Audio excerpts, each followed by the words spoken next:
Udah pada tahu belum sih bagaimana isi dari suatu putusan yang diputus oleh majelis hakim? Kalau belum, yuk simak video animasi berikut mengenai putusan terkait sengketa perlindungan konsumen yang kelompok kami bawakan. Selamat menonton! Para pihak dalam sengketa ini adalah PT Tabungan Negara atau disingkat dengan BTN sebagai penggugat, dan Badan Penyelesaian Sengketa Konsumen atau biasa disingkat dengan BPSK sebagai tergugat. Simak kronologi kasus berikut. Pada umumnya, nasabah hanya mengetahui jika dalam pengembalian dana kredit yang harus dibayarkan kembali kepada bank hanya angsuran pokok dan bunganya saja yang telah ditentukan dalam perjanjian kredit. Akan tetapi, bunga yang dibayarkan sebagai imbalan tersebut sewaktu-waktu dapat berubah sesuai dengan kondisi pasar. Akibatnya, nasabah akan merasa dirugikan yang dikenakan terhadap debitur untuk melakukan pola restrukturisasi dan pola penyelesaian kredit, serta proses yang lama dalam melakukan pola restrukturisasi dan penyelesaian kredit. Undang-Undang Perlindungan Konsumen atau bisa disingkat UUPK dianggap perlu untuk melindungi debitur agar tidak ada perjanjian yang menyatakan bahwa apabila suku bunga naik, maka suku bunga yang sudah diperjanjikan tidak boleh naik, dan apabila suku bunga menjadi naik, harus menyesuaikan nilai suku bunga di pasaran. Perlindungan hukum yang diberikan oleh BTN terhadap debitur KPR yang dirugikan akibat kenaikan suku bunga KPR dilakukan melalui pola restrukturisasi kredit dan pola penyelesaian kredit. Pendekatan sosiologis dilakukan dengan melihat langsung data dan fakta di lapangan tentang hambatan-hambatan dalam pelaksanaan pelindungan hukum terhadap debitur dan solusi yang dilakukan oleh BTN untuk mengatasi hambatan tersebut. Solusi yang dilakukan oleh pihak bank adalah dengan memberikan tambahan pengetahuan mengenai keuangan terhadap nasabahnya melalui verifikasi dan mengadakan sistem wilayah kerja untuk mempercepat proses keputusan yang awalnya melalui pusat, sekarang bisa dilakukan di wilayah. Menimbang bahwa pemohon keberatan dengan surat permohonan keberatan tanggal 8 Februari 2022 yang diterima dan didaftarkan di Kepanitraan Pengadilan Negeri Karawang pada tanggal 11 Februari 2022 dalam register nomor 35-PDT-SUS BPSK 2022-PN Karawang telah mengajukan keberatan sebagai berikut. 1. Bahwa putusan Badan Penyelesaian Sengketa Konsumen atau BPSK tersebut diterima oleh pemohon keberatan pada tanggal 31 Januari 2022. Sementara di dalam suratnya, Badan Penyelesaian Sengketa Konsumen atau BPSK Karawang menyebut tanggal 24 Januari 2022 dilakukan penyampaian atas suratnya oleh seseorang tercatat atas nama Agus Darmawan SE, jabatan Panitra. 2. Bahwa berdasarkan keputusan Menteri Perindustrian dan Perdagangan Republik Indonesia nomor 350-Cap-12-2001 tentang pelaksanaan tugas dan wewenang Badan Penyelesaian Sengketa Konsumen, pasal 41 disebutkan konsumen dan pelaku usaha yang menolak putusan BPSK dapat mengajukan keberatan kepada pengadilan negeri setempat berkedudukan domisilinya Badan Penyelesaian Sengketa Konsumen atau BPSK berada lambat-lambatnya dalam waktu 14 hari kerja terhitung sejak keputusan BPSK diberitahukan. 3. Bahwa oleh karena penyampaian putusan Badan Penyelesaian Sengketa Konsumen Kabupaten Karawang nomor arbitrase/070-BPSK-KRW-1 sebagaimana diucapkan di hadapan umum pada tanggal 13 Januari 2022 yang mana kemudian diterima oleh pemohon pada tanggal 31 Januari 2022 sehingga batas waktu pengajuan keberatan yang diajukan masih dalam ambang waktu pengajuan permohonannya, sebagaimana ditetapkan oleh Peraturan Mahkamah Agung maupun Keputusan Menteri Perindustrian dan Perdagangan Republik Indonesia Nomor 350-MPP-Cap-12-2001 yang kurang lebihnya menyebut yaitu yang selambat-lambatnya 14 hari kerja semenjak penerimaan atas putusan BPSK. 4. Bahwa BPSK Kota Karawang tidak berwenang mengadili dan memutus perkara akuo. Argumen para pihak pada hari persidangan yang telah ditentukan, pemohon keberatan dan tidak hadir meskipun telah dipanggil dengan patut berdasarkan surat panggilan nomor 35-PDT/BPSK/2022 yang dibuat oleh Mulyadi SH selaku jurusita di Pengadilan Negeri Karawang pada tanggal 14 Februari 2022 dibacakan di persidangan. Pada hari persidangan yang telah ditentukan, turut termohon keberatan dan tidak hadir meskipun telah dipanggil dengan patut berdasarkan surat panggilan yang dibuat oleh Mulyadi SH selaku jurusita pada Pengadilan Negeri Karawang nomor 35-PDT/BPSK/2022 tanggal 14 Februari 2022 yang dibacakan di persidangan. Pada persidangan selanjutnya yang telah ditentukan, termohon keberatan dan tidak hadir meskipun telah dipanggil dengan patut berdasarkan surat panggilan nomor 35-PDT/BPSK/2022 tanggal 16 Februari 2022 yang dibacakan di persidangan. Posita 1. Bahwa dasar dari dalil pertimbangan putusan turut termohon adalah mendasarkan diri pada Undang-Undang Nomor 8 Tahun 1999 tentang perlindungan konsumen adalah hal yang tidak tepat diterapkan kepada Bank BTN selaku pemohon. 2. Bahwa Undang-Undang Nomor 8 Tahun 1999 tentang perlindungan konsumen (UUPK) yang menjadi dasar pertimbangan hukum BPSK Karawang dalam memutuskan perkara akuo tidak tepat dikarenakan industri perbankan bersifat spesialis dan bukan merupakan pelaku usaha yang dimaksud dalam UUPK.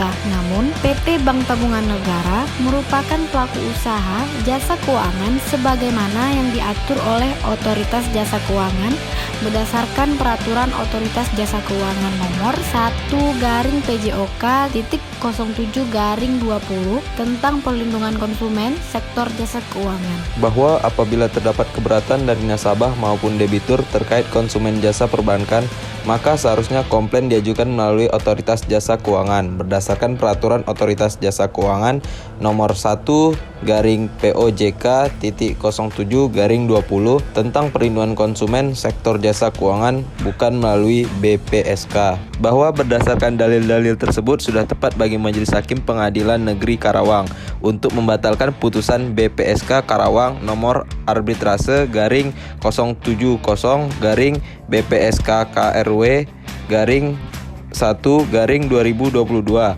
tanggal 13 Januari 2022. Petitum.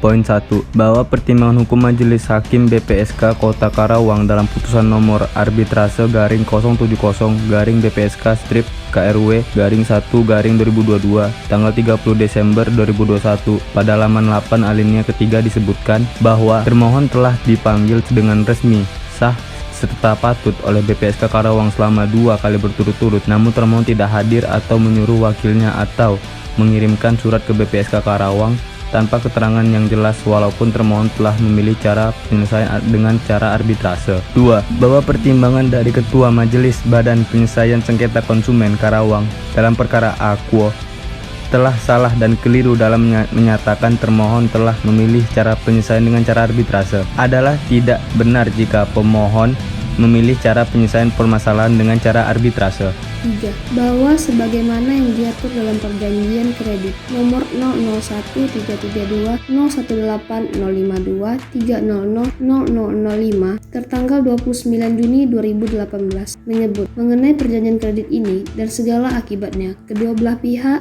memilih tempat tinggal hukum atau domisili yang tetap dan pasti di kantor kepaniteraan pengadilan negeri di tempat kantor cabang PT Bank Tabungan Negara atau BTN yang mewakili penandatanganan perjanjian kredit berdomisili. A contrario, yakni secara spesifik penyelesaian terhadap secara permasalahan yang timbul di kemudian hari berada pada domisili hukum Pengadilan Negeri Cikarang kelas 2. 4. Bahwa kesepakatan atas hukum yang berlaku dan domisili hukum penyelesaian permasalahan yang diatur dalam perjanjian kredit itu haruslah menjadi undang-undang bagi para pihak yang membuatnya, sebagaimana diatur dalam pasal 1338 ayat 1 KUH Perdata yang berbunyi, semua persetujuan dan perikatan yang dibuat oleh para pihak sesuai dengan undang-undang yang berlaku dan menjadi undang-undang bagi para pihak yang melaksanakan atau membuat perikatannya. 5. Bahwa menurut pemohon, telah terdapat kekhilafan hukum dan kekeliruan yang nyata pada putusan Badan Penyelesaian Sengketa Konsumen atau BPSK Karawang dalam memberikan putusan atas perkara EKUO, karena memutus suatu perkara yang sudah jelas dan terang diperjanjikan hak dan kewajiban prestasinya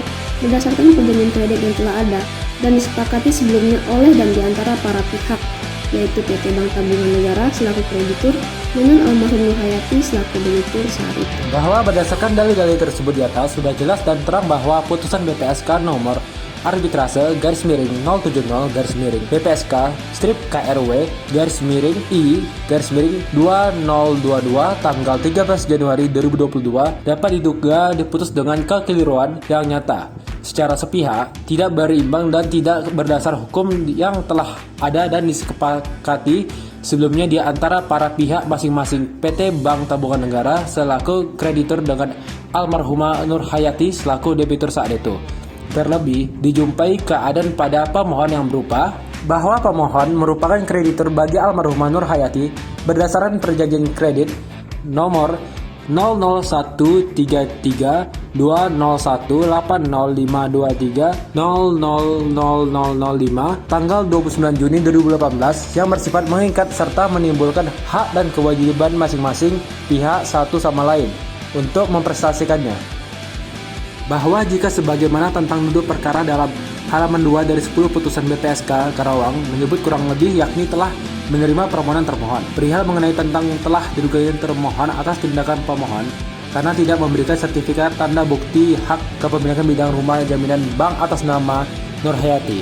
Sementara telah 2 kali termohon selaku ahli waris mengajukan klaim asuransi jiwa FLTP pada tahun 2019 dan tahun 2021. Maka terhadap putusan yang telah dikeluarkan oleh BPSK Karawang tersebut adalah sangat keji kepada pemohon dikarenakan atas putusan yang sangat jelas merupakan kekeliruan yang nyata atau ultra petita karena prosedur permohonan klaim polis asuransi jiwa diatur kedudukan dan tata cara klaim asuransinya pada kewenangan pihak asuransi, bukan pada kewenangan pemohon keberatan yang berbisnis usahanya lembaga keuangan. Dilakukan putusannya secara sepihak karena pemohon tidak pernah menerima sepucuk surat pun dari pihak ahli waris debitur atas nama Nur Hayati yang menyatakan penyampaian maupun yang bersifat pemberitahuan kepada pemohon untuk menyelesaikan perkara klaim asuransi jiwa debitur atas nama Nur Hayati melalui penyelesaian sengketa perkara pada Badan Penyelesaian Sengketa Konsumen atau yang disingkat dengan BPSK. Sekaligus dalam pertimbangan putusannya halaman 3 dari 10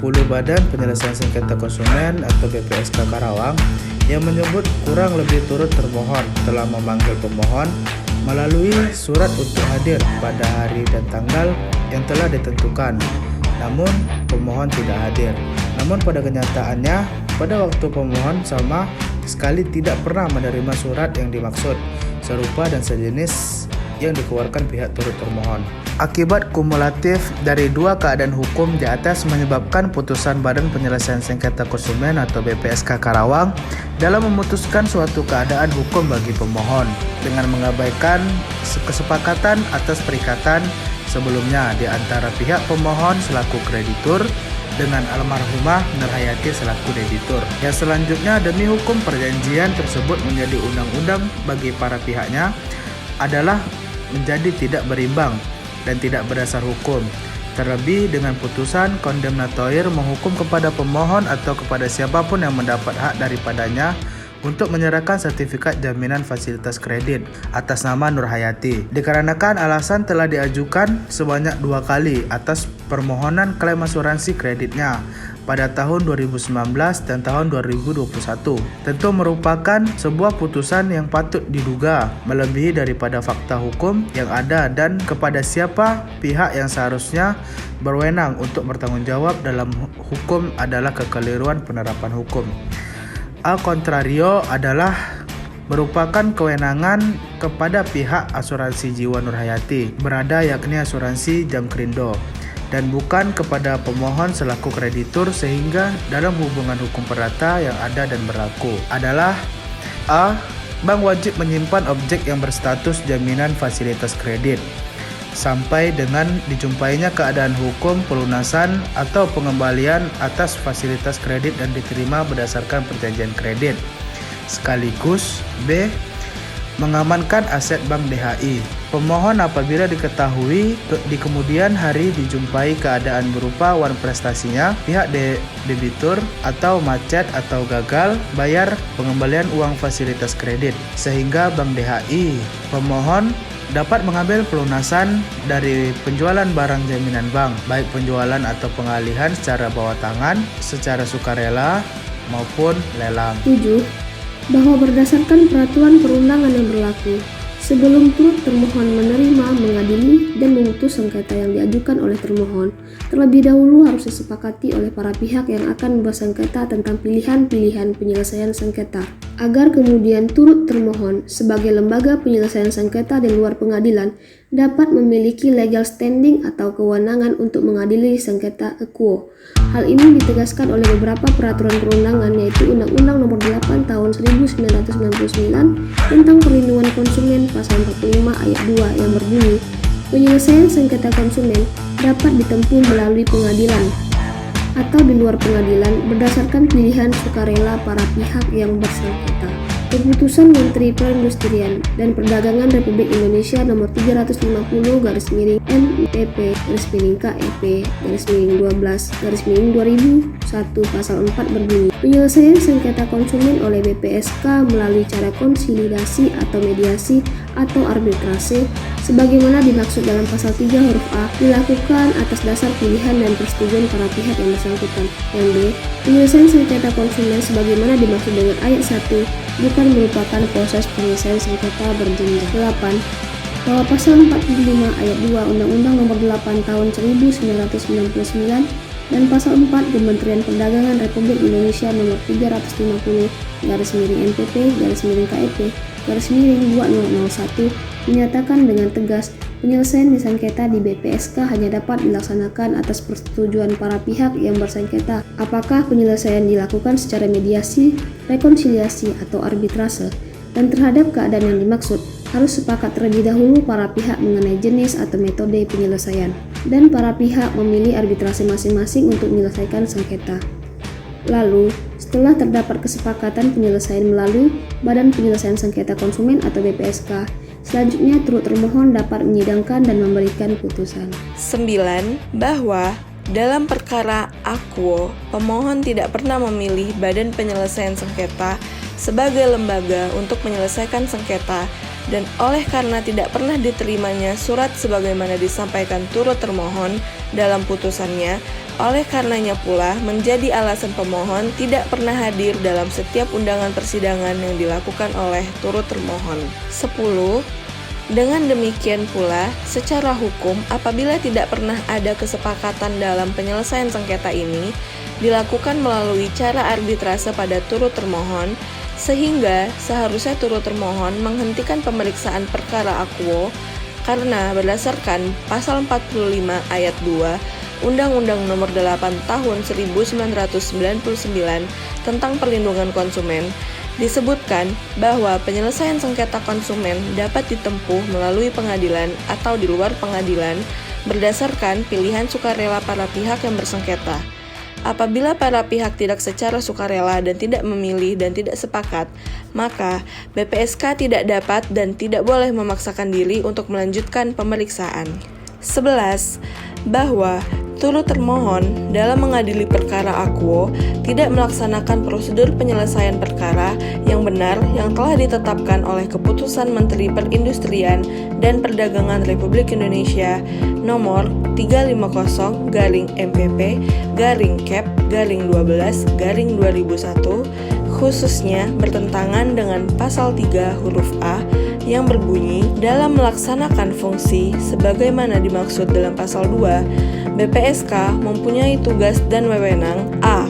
Melaksanakan penanganan dan penyelesaian sengketa konsumen dengan cara konsolidasi, mediasi, atau arbitrase.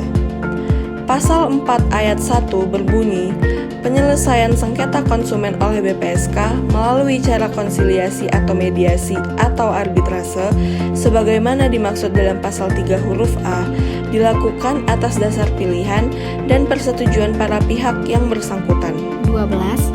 Bahwa sebagaimana pemohon dengan debitur atas nama Nurhayati telah bersepakat pada domisili hukum pengadilan negeri di mana kantor cabang yang melakukan penandatanganan kredit bertindak. Pengadilan negeri Cikarang seperti yang ditegaskan dalam perjanjian kredit, maka sudah sepatutnya keputusan BPSK nomor arbitrase garing 070 garing BPSK strip KRW garing 1 garing 2022 tanggal 13 Januari 2022 untuk dikesampingkan dan bersifat tidak memiliki kekuatan hukum yang mengikat karena bertentangan dengan peraturan perundang-undangan yang berlaku dan telah bertindak sewenang-wenang dalam memeriksa dan memutuskan perkara. 13. Berdasarkan hal-hal tersebut di atas, Sudi kiranya mohon kepada Ketua Pengadilan Negeri Kota Karawang melalui majelis hakim yang memeriksa dan memutus perkara ini menerima dan mengabulkan permohonan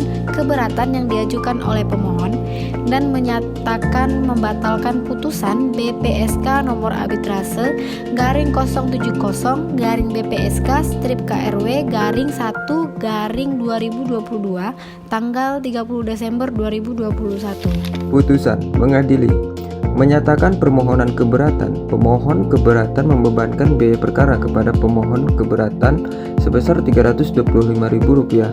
Demikian diputuskan dalam sidang permusyawaratan Majelis Hakim Pengadilan Negeri Karawang pada hari Rabu, tanggal 23 Februari 2022 oleh kami, Dian Tri Astuti, SH sebagai Hakim Ketua, Ratmini SH MH, dan Poltah SH MH, masing-masing sebagai Hakim Anggota, yang ditunjuk berdasarkan surat penetapan Ketua Pengadilan Negeri Karawang nomor 35 garing PDT Sus PPSK garing 2022 garing PN Karawang tanggal 11 Februari 2022. Putusan tersebut pada hari itu juga diucapkan dalam persidangan terbuka untuk umum oleh Hakim Ketua dengan dihadiri oleh para hakim anggota tersebut, dibantu oleh Manun Tungi SH MH Panitera pengganti tanpa dihadiri oleh pemohon keberatan atau kuasanya, termohon keberatan, dan turut termohon keberatan.